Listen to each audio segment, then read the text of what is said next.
어머니, 앞으로 이렇게 불쑥 찾아오고 그러지 마세요. 불쑥이라니, 5일 전이면 불쑥이냐? 네, 불쑥이죠. 잠자리도 그렇고 서로 불편하잖아요. 그럼 너희가 올 거니? 아니요. 저도 애 엄마도 바쁘고요. 애들도 이제 진학 준비하느라 바빠요. 오늘 이야기의 주인공은 80세의 조순정 씨입니다. 그리고 그녀의 아들 48세 구승환이 있습니다. 조 씨는 두근거리는 마음으로 아들 내외를 방문했던 어제를 떠올렸습니다. 그러나 단 하룻밤 만에 이렇게 비참하고 슬픈 기분이 들 줄은 꿈에도 몰랐습니다. 장장 11년 만에 만나는 외아들이었습니다. 금이야 오기야 키웠던 하나뿐인 아들. 나이 80이 된 홀어머니는 피눈물이 날 만큼 참담한 심정이었습니다. 그리고 아들 집에서의 하룻밤을 뼈저리게 후회했습니다. 11년 전까지만 해도 조 씨는 아들과 함께 살았습니다. 어린 손주 둘을 키워주기 위해 몇 년간 시골집을 두고 서울로 올라왔던 시절이었습니다. 그렇게 4년간 아들 내외와 함께 살았지만 결국 갑작스럽게 이별을 맞이하게 된 것이 바로 11년 전의 일이었습니다. 당시 아들은 사업차 필리핀을 오가며 바쁜 나날을 보냈습니다. 그러던 어느 날 아들은 불쑥 말을 꺼냈습니다. 어머니, 저희 네 식구 필리핀으로 갑니다. 네 식구라는 단어는 아들, 며느리, 손자, 손녀를 아우르는 말이었습니다. 그리고 그 안에는 함께 살던 조 씨가 포함되지 않았습니다. 조 씨는 바쁜 아들과 며느리를 대신해 손주들을 4년간 키웠습니다. 하지만 아들의 말투는 마치 조 씨가 애초에 가족이 아니었던 것처럼 냉정했습니다. 그것은 상의가 아닌 일방적인 통보였습니다. 아들의 말을 듣고도 조 씨는 어떤 말도 할 수 없었습니다. 언제 올 거니? 모르겠어요. 애들 학교도 다니고 그러면 아마 거의 필리핀에서 살게 되겠죠. 사업을 접지 않는 한은요.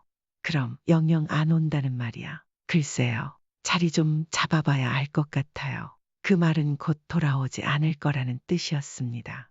아들의 말 한마디 한마디에 조 씨는 남몰래 눈물을 삼켰습니다.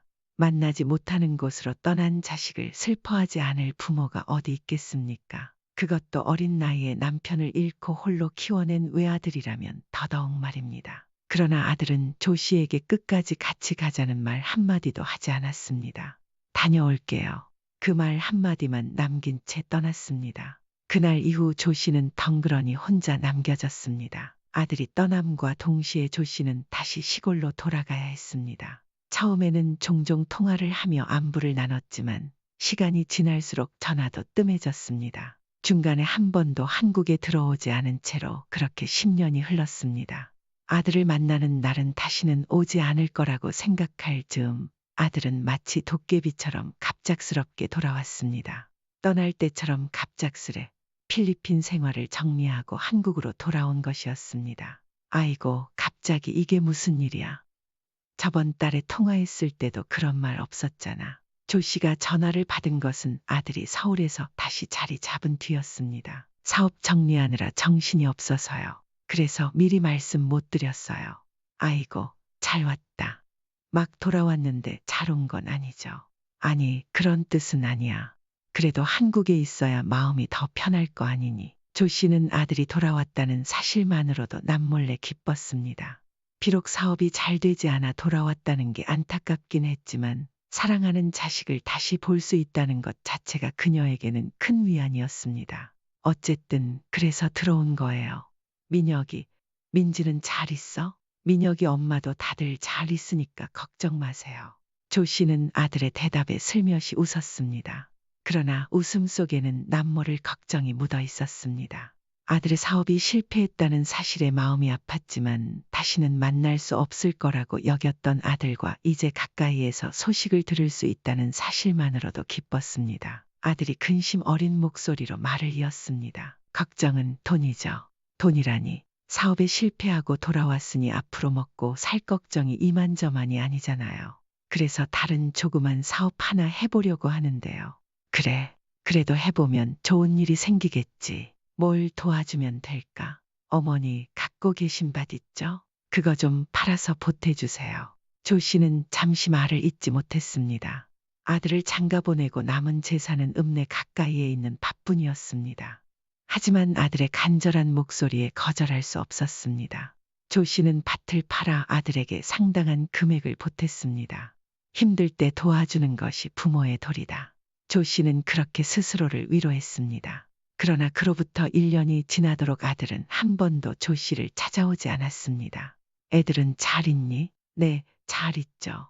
학교 다니고요. 손자는 중학교 3학년, 손녀는 초등학교 6학년이 되었습니다. 하지만 아이들은 조 씨가 키워줬던 기억도 희미해질 나이가 되었습니다. 추석을 앞두고 조 씨는 조심스럽게 물었습니다. 이번 추석에는 내려오니? 아, 바쁘죠. 사업하는데 쉬는 날이 따로 있나요? 아들의 말에 조 씨의 어깨가 또다시 툭 떨어졌습니다. 그럼 추석에도? 조 씨는 실망스러움을 애써 감추며 다시 물었습니다. 아마 그럴 것 같아요.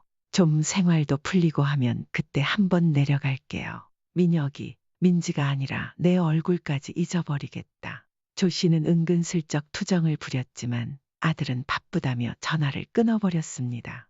조 씨는 손주들이 어떻게 자라고 있는지 사진으로만 보았고 기억 속 아들의 모습은 여전히 10년 전 모습에 머물러 있었습니다. 휴대폰을 내려놓은 조 씨는 깊은 한숨을 내쉬었습니다. 아이고, 언니, 내 아들 돌아왔다며. 친한 이웃이 명절에도 혼자 있는 조 씨를 보며 물었습니다. 응, 바쁘다잖아. 아주 눈코 뜰 새 없대.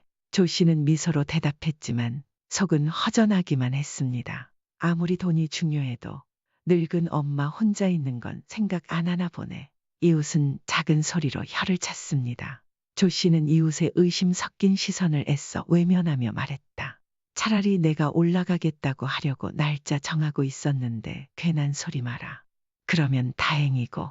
추석이 지나 한 달쯤 지났을 때 조 씨는 결국 용기를 내어 아들에게 전화를 걸었습니다.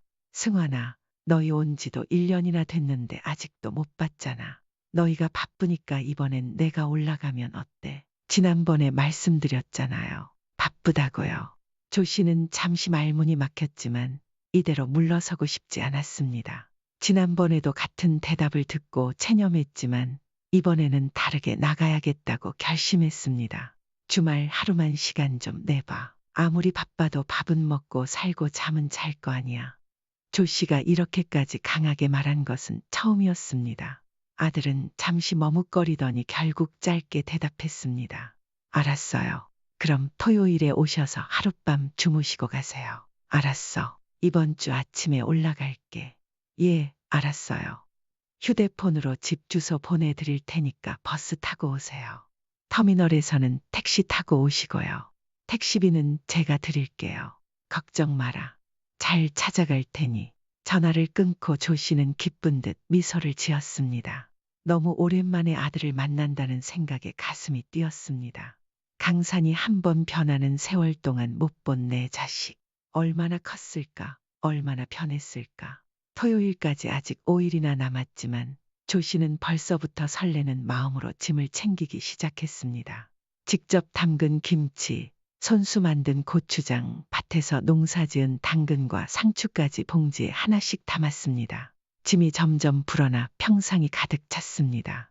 마당에서 콧노래를 흥얼거리며 짐을 싸던 조 씨를 본 이웃이 의아한 표정으로 물었습니다. 어디 이사라도 가? 뭘 그렇게 잔뜩 싸? 아, 우리 아들네 이번 주말에 올라가기로 했거든. 이웃은 놀란 얼굴로 되물었습니다. 정말? 진짜 가는 거야? 그럼 진짜 가지. 가짜로 갈 수도 있나? 아니, 그냥 끄는 줄 알았더니 그건 아닌가 보네. 이웃의 말에 조 씨는 표정을 굳히며 대답했습니다. 누가 누구랑 연을 끊어? 무슨 말이야, 그게? 이웃은 황급히 어색한 웃음을 지으며 말했습니다. 아니, 내 말은 솔직히 언니 아들 필리핀에서 돌아온 지가 언젠데 홀어머니 한 번 보러도 안 오니까 다들 그렇게 생각했지 뭐. 걱정돼서 한 소리지. 근데 뭘 그렇게 바리바리 싸? 고속버스 타고 가는 거 아니야? 노인이 저걸 다 어떻게 들고 가려고. 조 씨는 평상에 가득 쌓인 짐들을 바라보며 한숨을 내쉬었습니다. 그러나 또 언제 아들을 볼 수 있을지 모른다는 생각에 아들이 좋아할 만한 음식을 최대한 챙기고 싶었습니다. 서울 가면 먹을 게 천지인데 시골 음식 좋아라 하겠어? 좋아하겠지. 아무튼 자식 사랑이 유별나긴 하다니까. 조 씨는 이웃의 말을 흘려듣고 짐 정리에 열중했습니다. 그리고 주말이 되자 새벽부터 눈이 번쩍 떠졌습니다. 원래도 잠이 많지 않았지만 그날따라 더욱 잠을 설쳤습니다. 들고 갈 수 있는 만큼 단단히 챙긴 조 씨는 아침 일찍 집을 나섰습니다. 그녀의 손에는 직접 담근 김치와 고추장, 밭에서 수확한 채소가 가득 담긴 봉지가 들려 있었습니다. 버스에 올라탄 뒤 조 씨는 아들에게 전화를 걸었습니다. 나다. 지금 버스 탔어. 아, 벌써요? 알겠어요. 조심히 오세요. 아들은 자다 깼는지 목소리가 잠겨 있었습니다. 버스가 덜컹거리며 출발하자 조 씨의 마음도 함께 요동쳤습니다. 손주들은 얼마나 컸을까? 아들은 얼마나 변했을까? 오랜만에 만날 가족들을 떠올리며 설레는 마음이 가득했습니다. 10년, 참 길다. 남편 없이, 아들 없이 홀로 지낸 세월이 벌써 10년이 넘었습니다. 이웃들이 자식과 연을 끊었다. 고 수군데도 이상할 게 없었습니다. 조 씨는 옆자리에 김치와 고추장을 담은 봉지를 올려놓았습니다. 한참을 가던 중 어느 터미널에서 옆자리에 승객이 타자 그녀는 봉지를 발밑에 내려놓거나 끌어안았습니다. 버스에서 3시간 반을 보내는 동안 무거운 짐과 불편한 자세로 허리가 아팠지만 조 씨의 마음은 기분 좋은 기다림으로 가득 찼습니다. 오랜만에 들뜬 기분에 조 씨는 무거운 짐마저 가벼운 듯 느껴졌습니다. 버스에서 내린 조 씨는 주변 풍경에 눈이 휘둥그레졌습니다. 10년 전 몇 년간 살았던 곳이지만 그 사이 참 많이 변한 듯 했습니다. 택시를 타고 한숨 돌리며 조 씨는 속으로 중얼거렸습니다. 벌써 집을 나선 지 5시간이 다 돼가네. 택시비는 3만 원이 나왔습니다. 아이고, 택시비가 이렇게 비싸네요. 돈을 건네며 조 씨는 속으로 생각했습니다. 이럴 줄 알았으면 버스를 탔지. 그러나 곧 이어 덧붙였습니다. 택시 타고도 겨우 찾은 길인데 버스를 탔으면 아예 못 찾았겠지. 택시에서 내리며 조 씨는 또 한 번 놀랐습니다. 10년 전 아들은 빌라에 살았지만 지금은 고층 아파트에서 살고 있었습니다. 사업이 잘 안 됐다더니 그래도 이런 곳에 사는 걸 보면 다행이지. 생각보다 힘들게 살지는 않는구나. 그녀는 고개를 들고 높이 솟은 아파트를 바라보았습니다. 조 씨가 사는 동네에서는 읍내의 아파트도 5층이나 6층이 고작이었지만 아들이 사는 아파트는 30층은 되어 보였습니다. 서울 집값이 그렇게 비싸다던데 우리 아들이 번듯한 집에서 잘 지내는 걸 보니 뿌듯하구나. 조 씨는 안도하며 입구를 향했습니다. 901동이라고 했는데 넓은 단지의 길을 잃을 뻔했지만 경비 아저씨의 도움을 받아 간신히 목적지를 찾을 수 있었습니다. 아파트 1층에 도착한 조 씨는 아들에게 전화를 걸었습니다. 승환아, 지금 1층에 도착했는데 벨을 어떻게 눌러야 하는지 모르겠네. 어머니, 잠시만요. 삑 하는 소리와 함께 문이 열렸습니다. 기나긴 여정 끝에 조 씨는 드디어 아들의 집으로 들어갈 준비를 마쳤습니다. 짐을 들고 있던 팔이 뻐근하게 아파왔지만 엘리베이터를 타고 올라가면 모든 여정이 끝날 터였습니다. 조 씨는 엘리베이터에 올라 15층 버튼을 누르며 가슴이 콩닥거리는 것을 느꼈습니다. 아이코. 조 씨는 들고 있던 짐을 발밑에 내려놓고 엘리베이터 문에 비친 자신의 모습을 바라보며 옷매무새를 가다듬었습니다. 오랜만에 아들을 본다고 제일 좋은 옷을 꺼내 입었지만 왠지 모르게 촌티가 흐르는 듯한 느낌에 쑥스러웠습니다. 머리카락도 손가락으로 쓱쓱 빗어 넘기며 단정히 하자 엘리베이터가 띵 소리와 함께 15층에 도착했습니다. 띵동. 벨을 누르며 조 씨는 긴장감에 손을 꼭 쥐었습니다.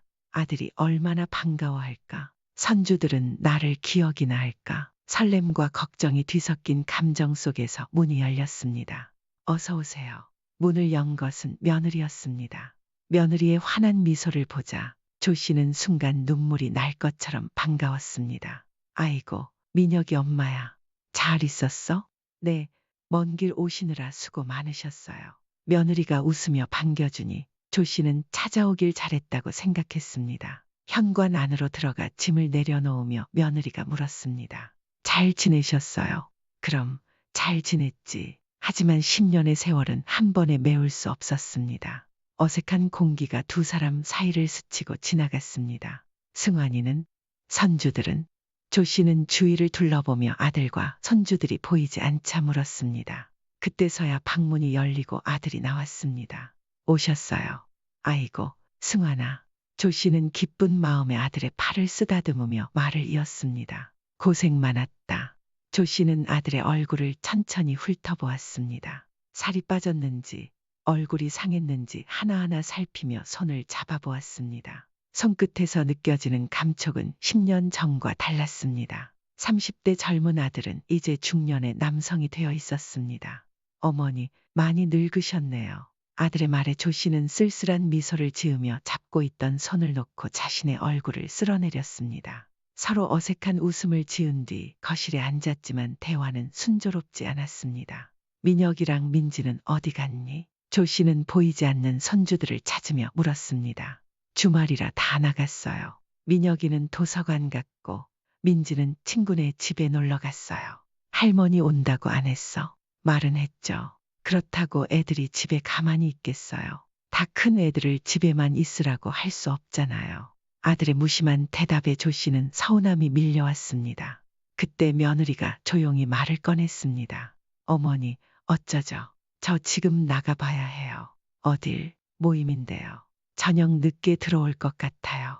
조 씨가 놀란 표정을 짓자 며느리는 미안한 듯 고개를 숙였습니다. 일주일 전에 잡힌 약속이라 갑자기 취소할 수가 없어서요. 그래, 그럼 어서 다녀와라. 조 씨는 며느리에게 차마 뭐라 말할 수 없었습니다. 자신이 갑작스레 오겠다고 한 탓에 스케줄을 맞추지 못한 걸 이해하려고 했습니다. 그렇게 며느리가 나가고 조 씨는 아들과 단둘이 남았습니다.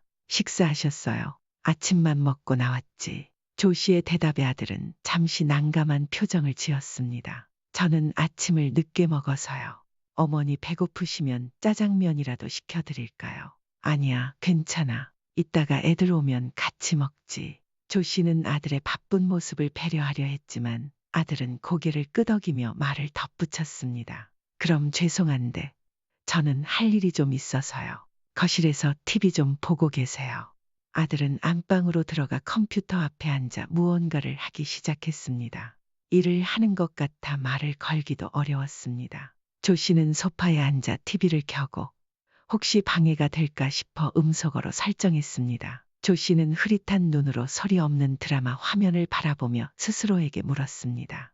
내가 지금 여기서 뭘 하고 있는 걸까? 그녀는 5 식구가 단란하게 식사하며 웃고 떠드는 장면을 상상하며 이곳에 왔습니다. 하지만 지금은 정적과 어색함만이 거실을 채우고 있었습니다.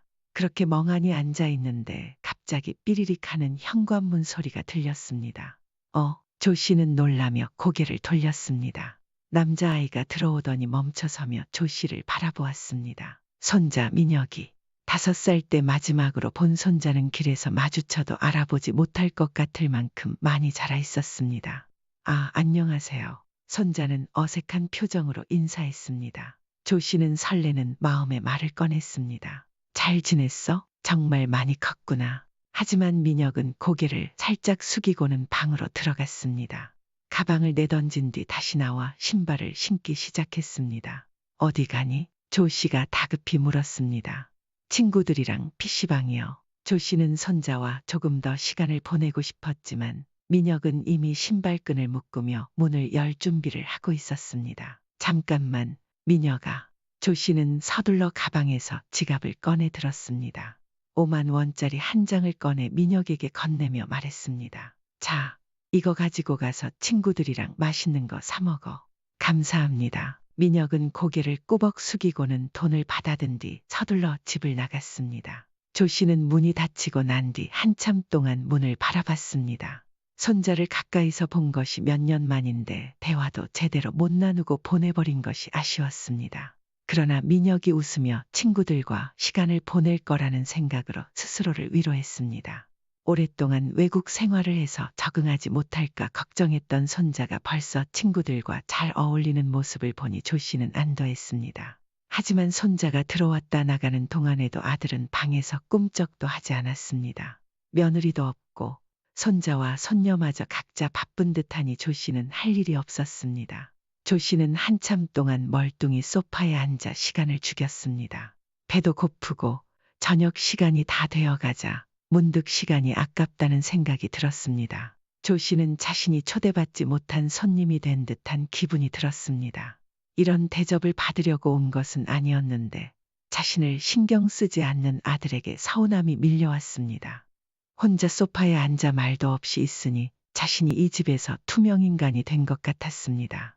그러다 결국 깜빡 잠이 들었습니다. 찰컥 문이 열리는 소리에 조 씨는 퍼뜩 잠에서 깼습니다. 창밖을 보니 어느새 어둑어둑해져 있었습니다. 집으로 들어온 건 손자와 손녀였습니다. 안녕하세요. 손녀 민지도 손자 민혁과 마찬가지로 조 씨를 낯선 사람처럼 대했습니다.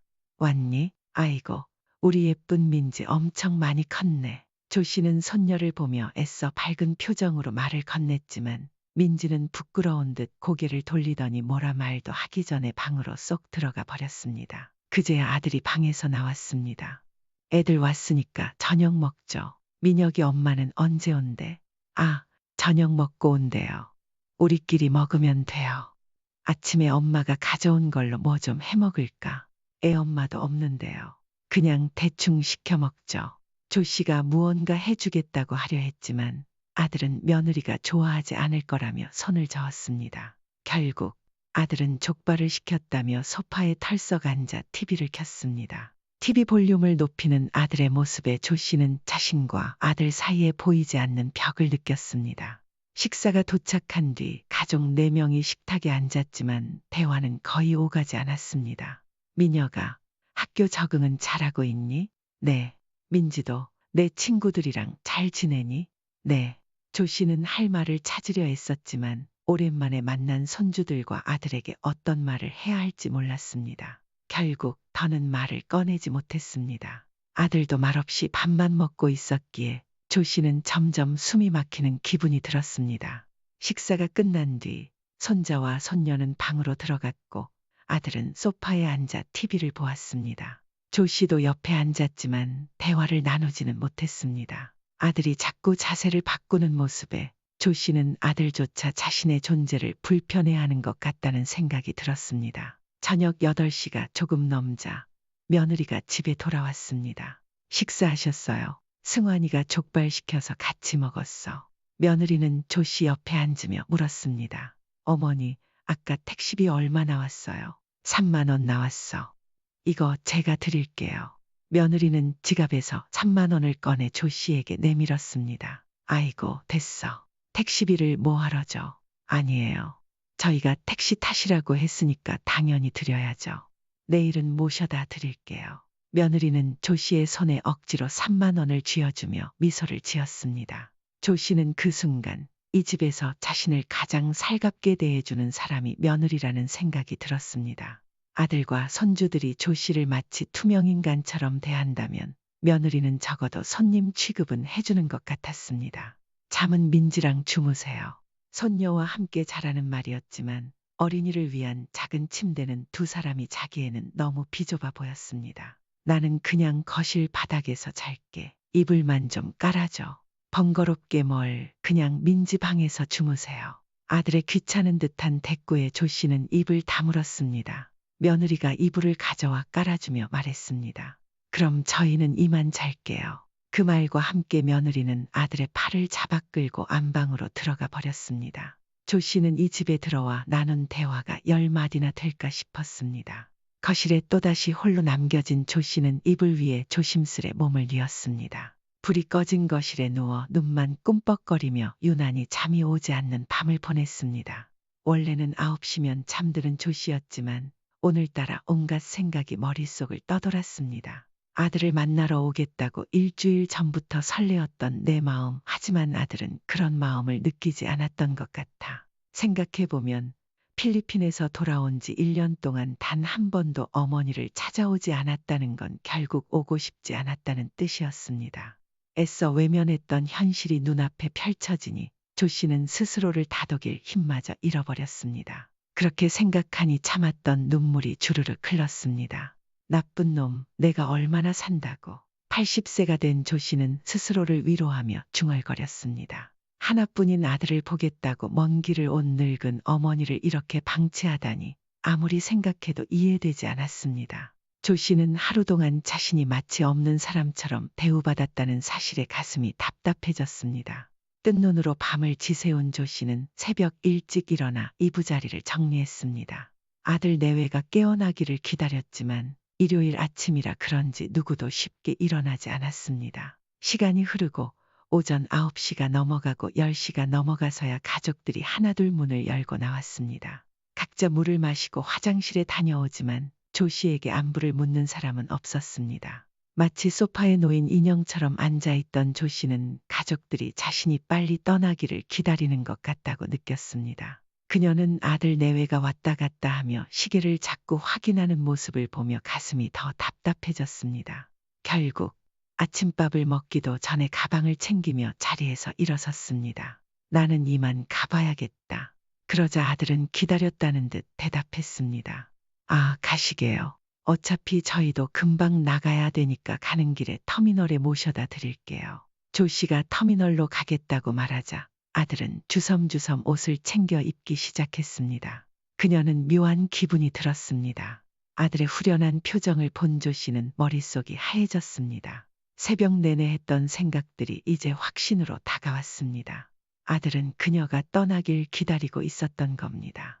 집을 나서기 전 조 씨는 손주들에게 20만 원씩 용돈을 건넸습니다. 그리고 앞으로 언제 볼지 모르겠지 하는 마음으로 손주들의 얼굴을 오래도록 바라보았습니다. 그 얼굴들을 기억 속에 깊이 새기고 싶었습니다. 아들의 차를 타고 터미널로 향하는 길은 또다시 침묵으로 가득 찼습니다. 차 안은 무겁고 어색했습니다. 그러다 아들이 입을 열었습니다. 아, 어제 택시비 얼마 나왔어요? 드리기로 했잖아요. 조 씨는 잠시 멍해지며 아들의 질문을 되새겼습니다. 분명히 어제 며느리가 택시비를 주겠다고 했었고 아들은 바로 옆에 앉아 있었습니다. 하지만 그때 무슨 대화가 오갔는지 전혀 신경 쓰지 않았던 것처럼 보였습니다. 내가 들었잖아. 아, 그래요. 그렇게 차는 다시 5분 정도 달렸습니다. 이번에는 아들이 운전하며 백미러로 조 씨를 보며 조심스레 말을 꺼냈습니다. 어머니, 지난번에 땅 팔아서 돈 주셨잖아요.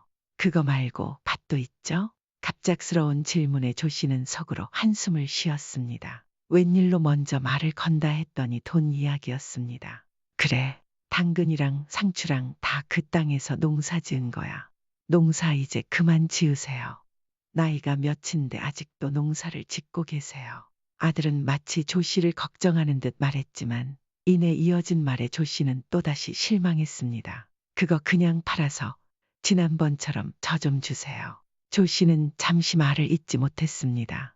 지난번에 팔아서 준 돈도 꽤 큰 금액이었고 지금 남은 땅은 그녀가 노후를 위해 남겨둔 유일한 재산이었습니다. 남편 없이 살아가는 조 씨에게 들어오는 수입이라곤 연금밖에 없었습니다. 이마저 아들에게 내어준다면 이후의 삶을 장담할 수 없었습니다. 조 씨는 잠시 고민하다 마음에도 없는 질문을 던졌습니다. 그러면 그 땅이랑 집 팔고 나도 서울 올라올까? 너희 집에 같이 살게. 그 말에 아들은 말문이 막힌 듯 잠시 입을 다물었습니다. 정적이 흘렀고 아들과 며느리가 눈짓으로 무언가 주고받는 것 같았습니다. 결국 아들은 조심스럽게 대답했습니다. 일단 땅부터 팔아서 주시고요. 나중에 어머니 어디 아프시면 그때 다시 얘기해요. 조 씨는 그 순간 깨달았습니다. 하룻밤이었지만 조 씨는 아들의 마음을 전부 확인하게 되었습니다. 떨어져 살던 세월 때문인지 아니면 원래 아들이 그런 사람이었는지 알 수 없었지만 분명한 건 자신이 아들에게 세상에 하나뿐인 소중한 엄마는 아니라는 것이었습니다. 조 씨는 차 안에서 마지막으로 말을 꺼냈습니다. 그 땅은 아직 팔 생각이 없어. 내가 내일 당장 죽는 것도 아닌데 나중에 너한테 손 안 벌리고 살려면 나도 돈이 필요하잖아. 그건 나중에 제가 그 돈이 좀 필요해서 그래요. 조 씨는 고개를 숙이며 깊은 숨을 내쉬었습니다. 너보다 이 늙은 엄마가 그 돈이 더 필요하지 않겠니? 너는 지난번에 준 돈으로 사업 잘 일으키고 애들 잘 키워. 그럼 됐다. 차는 어느새 터미널 앞에 멈춰섰습니다. 조 씨가 차에서 내리려 하자 아들이 말했습니다. 그러면 앞으로 이렇게 불쑥 찾아오지 마세요. 불쑥이라니 미리 말했잖니. 5일 전이면 불쑥이죠. 잠자는 것도 그렇고 서로 불편하잖아요. 그럼 너희가 올 거니? 아니요. 저도 애 엄마도 바쁘고요. 애들도 진학 준비하느라 바빠요. 조 씨는 아무 말도 하지 않았습니다. 아들은 이미 마음이 떠났음을 분명히 보여주고 있었습니다. 돈을 주지 않겠다는 말에 화가 난 듯한 아들의 표정을 뒤로하고 조 씨는 차에서 내려 터미널로 걸어갔습니다. 그녀는 마음속 깊이 이런 생각이 스쳐갔습니다. 어쩌면 이게 마지막이 될지도 모르겠구나. 아마 자신이 연락하거나 찾아가지 않는다면 아들도 굳이 그녀를 찾지 않을 것이 분명했습니다. 동네 사람들이 했던 말이 떠올랐습니다. 너희는 이미 잘린 끈 같아. 내가 붙잡고 있는 손만 놓으면 두 동강 날 거야. 터미널로 향하는 조 씨의 발걸음은 무거웠습니다. 가슴은 먹먹하고 당장이라도 길바닥에 주저앉아 오열하고 싶을 만큼 고통스러웠습니다. 조 씨의 마음속 아들은 여전히 작고 여린 아이였지만 자식의 마음은 완전히 달랐습니다. 내리사랑이라는 말이 이렇게 잔인하게 느껴진 적은 없었습니다. 내리사랑은 내려주는 사랑이 절대 되돌아오지 않는다는 뜻이었으니까요. 버스를 타고 마을에 도착했을 때 동네 사람들이 물었습니다. 잘 다녀왔어? 아들 만나니까 좋지? 그럼 좋지. 조 씨는 억지로 웃으며 대답했습니다. 근데 너무 바빠서 이제 안 가려고. 시큰해지는 눈물을 감추며 조 씨는 서둘러 집으로 들어갔습니다. 그리고는 평상에 앉아 마음을 다잡으려 애썼습니다. 조 씨는 스스로에게 다짐 또 다짐했습니다. 이제 자식에게 집착하지 말자. 그렇게 하면 조금은 슬픔이 덜어질 거야. 마을 사람들도 있고 여전히 함께 살아갈 사람들이 있음을 떠올리며 스스로를 위로했습니다. 결국 조 씨는 원래 살던 삶으로 돌아갔을 뿐이라고 생각하려 애썼습니다.